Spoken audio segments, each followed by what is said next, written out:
Hey guys, welcome to another GameXplain discussion. I'm your host, Andrew Seegers, and this time we're joined by Ash Paulson and Ted from Brain Scratch Comms to discuss the news of Fire Emblem Fates will be getting two versions in the West, as well as a series embracing same-sex marriage for the first time. Alright guys, so there was some pretty big news coming out from Fire Emblem recently, from Polygon mostly, in regards to the same-sex marriage stuff, which we'll get into very shortly. Before that, however, we finally got confirmation that the game will be, in fact, coming to the West in the form of two versions, as we kind of expected as it did in Japan. So we have Ted here, of course, who's a big Fire Emblem fan. So what are your thoughts on that, Ted, having both versions coming here to the West? Well, the interesting thing about it is that this is the first time that Fire Emblem has tried a dual release kind of system. This is really never happened within the series before, and unlike, say, Pokemon, where if you choose Gold or Silver or Ruby or Sapphire, the differences are pretty minor. In this case, the two versions are essentially completely different campaigns.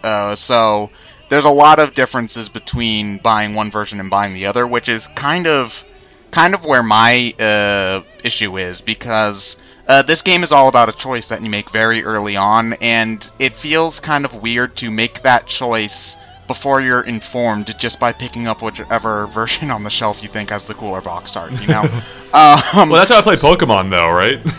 Yeah, but the thing is the thing is that when you're playing this game, you either side with the Nor, which is, I believe, the Conquest campaign, or the Hoshido, which is the Birthright campaign. So if, like, a kid likes these Fire Emblem characters in Smash and picks up the new Fire Emblem game, and they really grow attached to the Hoshido characters, for instance, but they have the Conquest version, they don't get to pick those. They're just shunted over to the other campaign because that's the version they bought. That was the thing that kind of irked me the most, because I think you have the ability to download the other campaign via DLC and then choose it at that point, even if you own the physical version. But it's just very confusing, because I believe you told us before we start that when Derek was trying to cover this game, he was only given one version of the game to download on the eShop, actually. Right, that is what he told me. Makes things even more confusing on my end. It does seem unnecessarily complicated. I mean, I'm sure Nintendo will explain all this in due time, you know, as the U.S. release date approaches, but it does seem a little unnecessarily complex. Just a bit, yeah. Yeah, just a bit. Like, it's not a game breaker for me, because I know that I'm probably going to start with the Conquest campaign and then just move on to the other ones from that point. I'm just more thinking about, like, a casual consumer who, again, might only know these Fire Emblem characters from Smash Brothers or from things that they've heard from friends. And a new release is always a great time to try to get into a series that you've never played before. So that's more who I'm worrying about in this instance. But yeah, it does seem like it is interesting how after Awakening seemed like it was meant to be a good starter game for a lot of people who were new to the game. I mean, that was my first Fire Emblem game, really. And now it seems like they're kind of complicating things a little bit by introducing two versions. But then again, it did work, did wonders for Pokemon, so maybe they know what they're doing. Hopefully. That's all we can really do now is hope, I guess. Yeah, do you think they'll bring over the discount to the US like they did in Japan? Oh, they better. Because, I believe if you wanted to get all three campaigns, the Birthright, Conquest, and there's a third campaign where you choose neither side. I don't think it has an official name, but I think it was like $80 total, or the equivalent of $80 in Japan. So if we end up having to pay $80 for both versions and then another $20 on top of that for the third campaign, I'll be a little bit annoyed. But I'm not really angry about having to pay for the other campaign, because it looks like each side has its own full campaign, so it's a lot of content. I don't mind buying the other half. It's more just I wish it was a little bit less obtuse. Yeah, I was going to say, if the amount of content per game is equivalent to past Fire Emblems, and that actually seems like a pretty good deal, assuming you don't get sick of it all before you're done with all three, right? Yeah, hopefully. I'm probably, when I play it for myself, I'm probably going to take breaks in between each campaign to avoid burnout.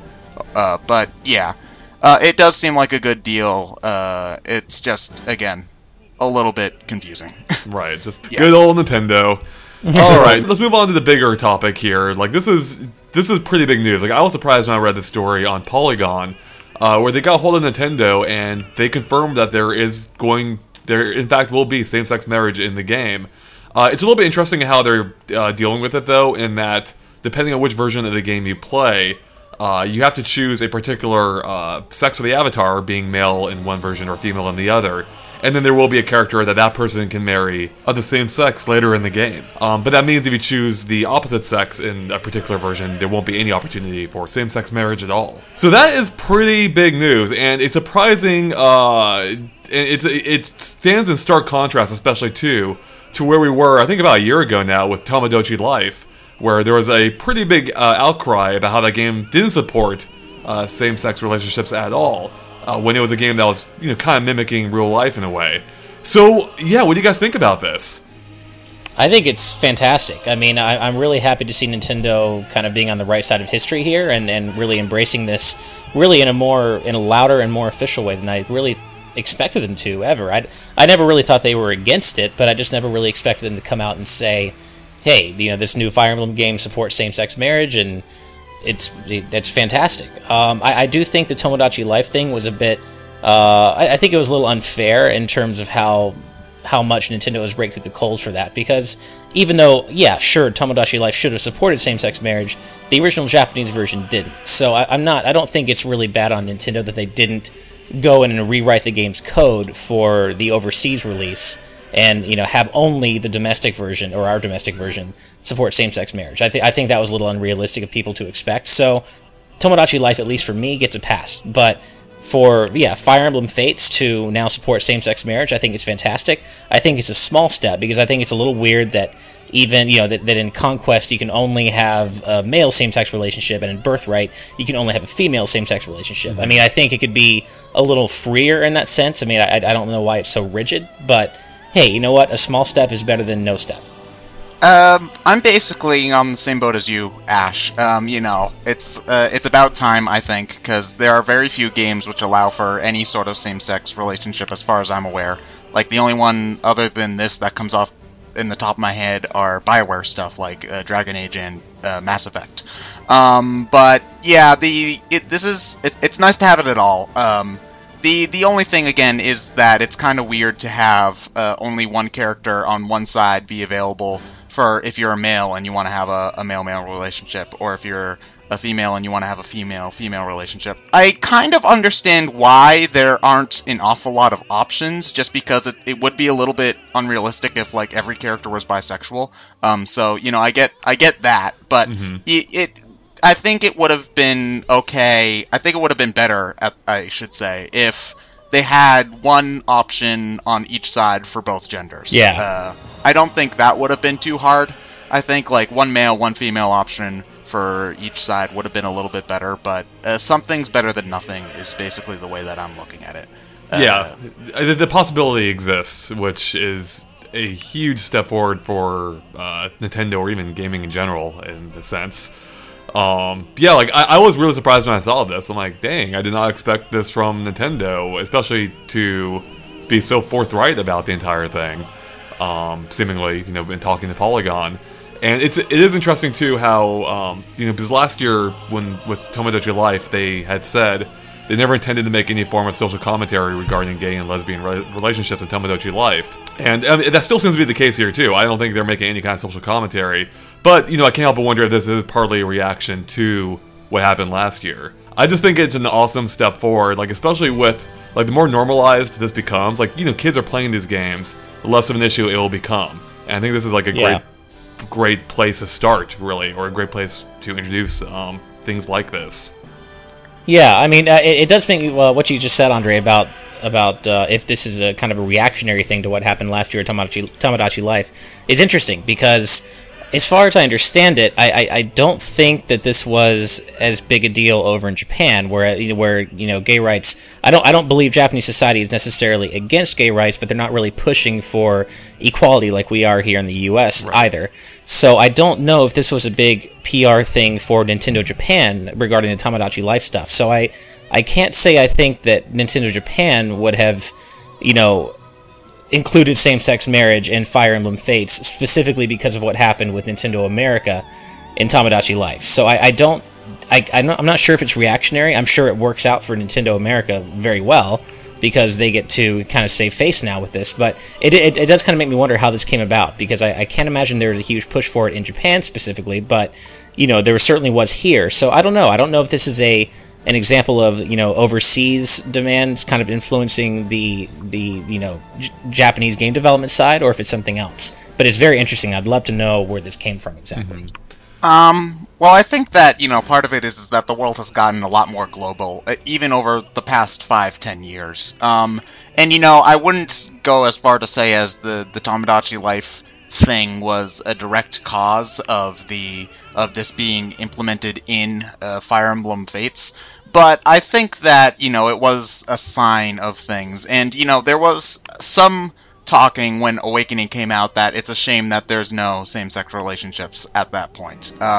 And I was part of that group a little bit. I mean, I love Awakening and I love all the characters in that game, but again, it doesn't seem like it should be hard to have like an option for a couple of the characters. It doesn't seem like it should be that hard, I guess, is more the thing. So I think it's more just, even if Japan isn't really pushing this kind of thing, people are still watching the rest of the world, and more it seems like the global opinion is that this stuff should be represented more. So I think that even though Japan does tend to kind of stay in its own little world a lot of the time, they can still pick up on these kind of things once they become big enough, and I think it has for the most part. I think you kind of hit it on there. Like, had this been a few years ago, I think I'd agree with what Ash said, where it largely could just be a coincidence, and maybe it is still.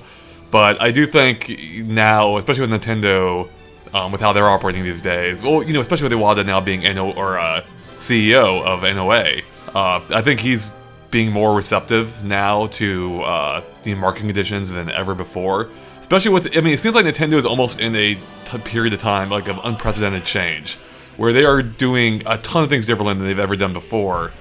And I think this could be part of it. I think they may have actually taken the feedback.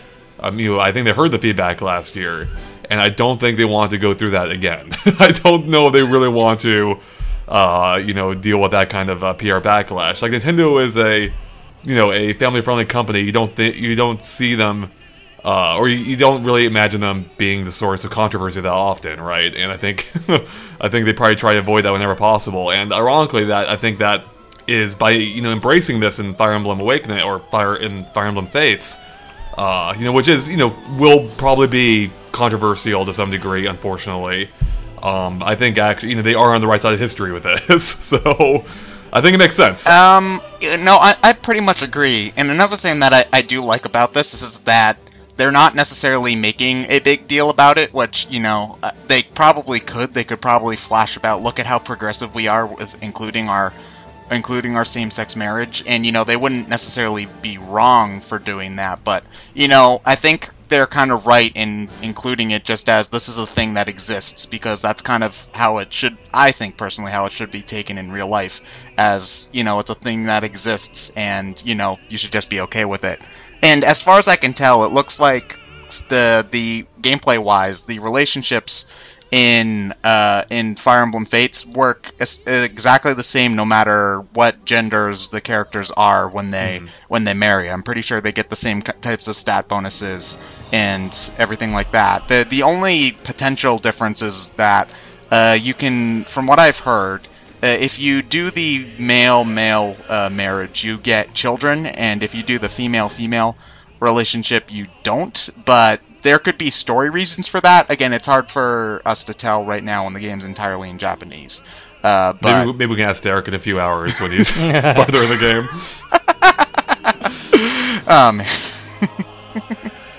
Yeah. But yeah, I think that they're doing this in a very smart way. And obviously they could still do more, but things like this move more slowly than we might like, unfortunately, and that's just kind of life. So I kind of like what you said there with Nintendo not treating this as a big deal, because in the perfect world it wouldn't be. This would just be how it is. In the perfect world we wouldn't even be having this discussion really, because we wouldn't need to do this discussion. Because it would just be something that's accepted, and I think that will very soon be the case moving forward. I think this is a great first step, and even Nintendo really comments to some degree, where they said, we believe that our gameplay experiences should reflect the diversity of the communities in which we operate. which I guess kind of answers something we were just talking about. And they continue, and at the same time, we will always design the game specifications of each title by considering a variety of factors, such as the game scenario and the nature of the gameplay. And I think that's great. I think that makes sense. I don't think every game needs to support every facet of the human condition all the time. Sure. But by the same time, when it makes sense, I think it should. It really seems like they're kind of hitting on the head here. Like, they really are, like, handling this in really the best possible way, it seems. Yeah, I mean, it's like you said, in a perfect world, this wouldn't even need to be discussed, but it's not a perfect world, but, you know, Nintendo they're doing the right thing here. They're trying to, you know, be as inclusive as they can in terms of their audience. And, I mean, there's literally really no recourse in terms of complaining about this, because at the end of the day, it's an option.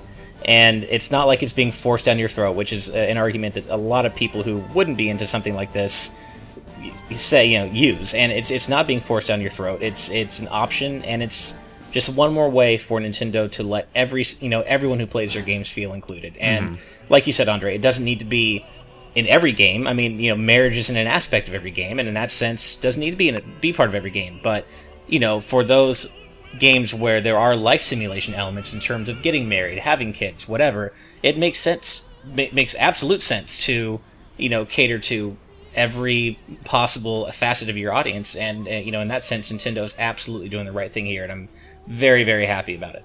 Only have one slight concern, and that's because I'm not a Fire Emblem fan, and I haven't played Fates yet, of course. I don't know exactly what these characters are like the gay male and the gay female character, and I hope they're not caricatures. Like, I really hope they're not, you know, stereotypically gay in the context of the game, because that would kind of sour it, I think. Nintendo's doing the right thing here, absolutely. But if these characters are written in such a way that they're stereotypically gay or flamboyant or what have you, I think that would be a shame. Like, I hope that these characters are just characters and aren't defined by their sexuality, you know what I mean? So would you draw the line if, like, Nathan Lane ends up doing the voice work for... Yeah, exactly. I mean, obviously they can do whatever they want. Right. I think it would be a shame if they're already limited to one gay male relationship or one gay female relationship, and I think it would be a shame if those two specific gay characters are stereotypes. Right. In the Skype chat, I've posted a picture of the male character.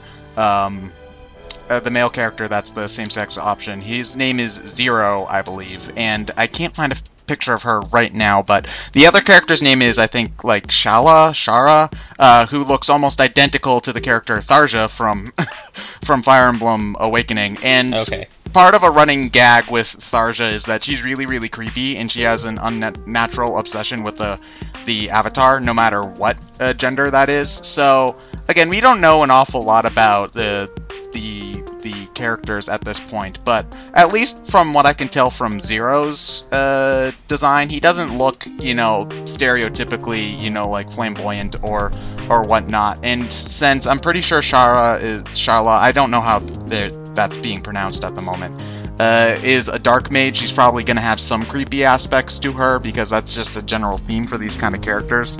But at the very least, from a cursory examination, it doesn't look like they're going to be, you know, like, it doesn't look like they're going to be offensively caricaturish. You know, that's just kind of a gut reaction on my part, though. If there's been some, like, translations of their support relationships or something that goes against that, then please let me know. But from what I can tell, at the very least, it doesn't seem like being gay will be all of their character, which is a good thing.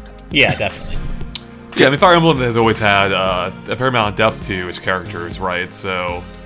yes. Actually, one of the things about Awakening that I loved so much was the support conversations, because that's where you got about 90% of all the character development for all of the characters, which is kind of in stark contrast to the actual plot, which is a pretty basic beat up the bad guys kind of story. So, I think, you know, there will be too much dialogue with all of these characters, because they should be able to support with a good number of people, not just the avatar. So there'll be too much writing with them for, I think, them to just be a stereotype. Alright, well, I think that about wraps up for us here. So I think we all agree this is a great step, and yeah, it'll be interesting to see if they actually carry this through into future Fire Emblems. I hope that they do. Alright, well, thanks for watching, guys. Of course, keep an eye on GameXplain.com for more on Fire Emblem as Derek works his way through it, and other things gaming as well. And Ted, you want to tell people where they can find you at? Yes, I'm a member of Brain Scratch Commentaries, where we do a number of silly commentary videos on various video games. Eventually including Fire Emblem. That's just gonna take a while, though. Yeah, I imagine. Alright, thanks for watching, guys. Bye.